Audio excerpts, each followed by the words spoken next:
Facebook হচ্ছে দেড়জো গাছের মিষ্টি ফল পাইতে চাইলে ধৈর্যই ধরতে হবে। আমাদের যেমন চলে কৃষক, আমরা অরিজিনাল কৃষক মানুষ, ধান কবিতা লিখি ঠিক আছে, কিন্তু ধৈর্য ছাড়া কোনো কিছুরই সুফল আসে না।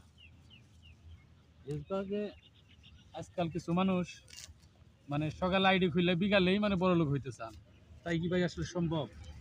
দেখুন এই যে কৃষকের এই আবাদটা, এই ধানটা 1 মাস আগে এই ধান বিচন ধান হিসাবে ফালাই, বিচন ধান হিসাবে ফালাইয়া এর মধ্যে পানি দিছি, পানি দিয়ে অল্প কিছু সার দিছি, কিন্তু 1 মাস অতিবাহিত হয়ে গেছে। এখন এই ধানটা ফ্যামিলির মানুষ সহ কামলা টামলা নিয়ে এই ধান জ্বালা ধানগুলো আমরা তুলতেছি, আবার ট্রাক্টর দিয়ে আপনার ওই ক্ষেতগুলা জমিন চাষ দেওয়া হইতেছে।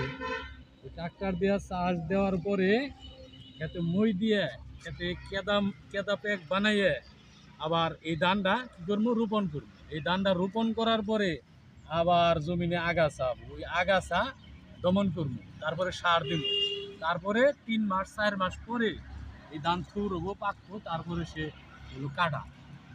তাহলে এই যে ধান ফালাইলাম, ধান তুললাম, বুনলাম, খেতে নিরাইলাম, সার দিলাম, তারপরে কৃষকের সুফলটা কিন্তু ঘরে আসবে। আর আমরা যারা ফেসবুকে কাজ করি, এই হুট করে সকালে আইডি খুলে বিকালে যদি বড় লোক হইতে চান, তা কিন্তু ভাই সম্ভব না। যদি ফেসবুকে সফলতা পাইতে চান, আপনাকে ধৈর্য ধরতে হবে, ধৈর্য ধরে কাজ করতে হবে। আপনার নিয়মিত আপনার লাইক কমেন্ট শেয়ার এবং কি আপনার ওই সম্পর্ক, সুসম্পর্ক, সালাম বিনিময় এরকম কিছু করলে তবে আপনি ভালো কিছু আশা করতে পারেন, ইনশাল্লাহ সফলতা।